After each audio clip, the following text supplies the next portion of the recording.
All right, so I just spent some time brainstorming on what I want to write my personal narrative on. Some of you may have just had an idea already in your head of this is the story that I want to write. And if that's the case, that's totally fine. And you don't have to do this brainstorm process.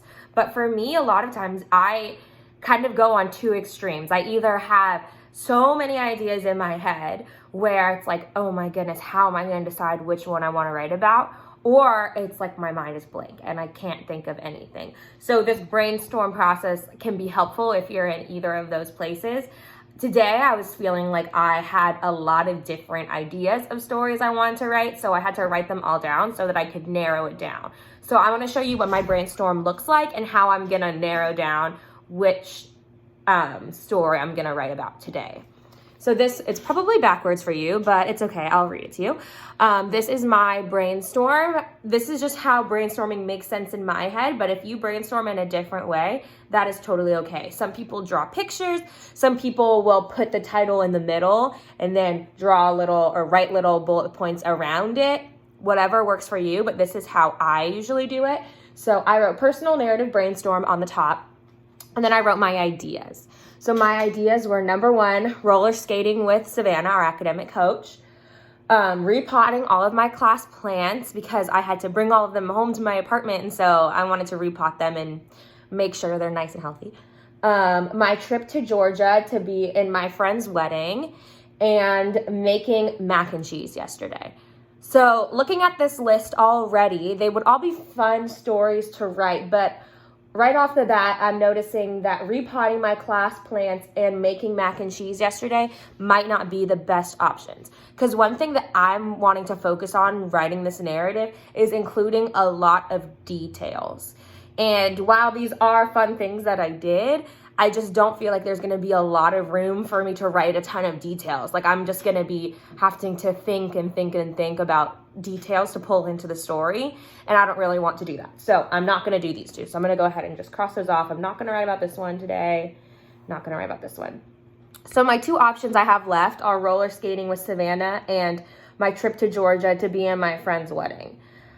When I think about this one right here, my trip to Georgia, this was actually like a 3 or 4 day trip. And so for me to write about all of that in one narrative is totally doable, but also I'd have to take out a lot of details, and it might be kind of hard for me to write one personal narrative about this entire trip. So I think I'm not going to do that one, and I am going to write about roller skating with Savannah. So I'm going to cross this off, circle this one, roller skating with Savannah. That's what I'm going to write about. So the next thing I'm going to have you guys do, and I'm going to do it as well, is on the next slide, I'm going to have first a graphic organizer, and second, some transitional words. So when we are writing personal narratives or narratives in general, we are really focused on the order of the story. And one thing that can help us keep with that order is transitional words. I know we've talked about this before, but words like first, next, then, and last are great transitional words to use and kind of keep you on track with the writing of your story. So I want you to make sure that you at least have those words in your story, which is why I have a graphic organizer for you on the next slide. But if, let's say, your story has more details, like you want to write about what happened first, next, then, and you're not ready for last quite yet, you still have more parts of your story, there are other transitional words that you can use to expand your story even more. I'm going to also include those on the next slide.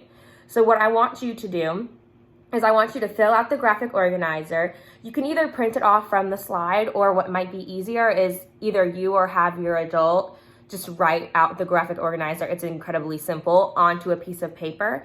And we're just filling out, it doesn't have to be complete sentences, just a little phrase about what happens first, next, then, and last in your story. Or with some more steps in between if you would like to add those in there. And then we will come back together and talk about what our next steps are. But just to clarify, we're not writing our whole personal narrative right now. We are just outlining it. So we're just filling out that graphic organizer with little details, not even details, little statements about what happened first, next, then, and last. And again, right now, since we're just in the outlining process, we're not doing even our first draft yet, I wouldn't be so concerned about making sure things are spelled right, punctuation, capitalization. Don't really focus on that quite yet. Right now, we're just getting the story outlined on paper. And then as we get further into this writing process, then we'll start talking about how things are spelled and our punctuation and capitalization. Happy writing! I will see you when you are done with your graphic organizer.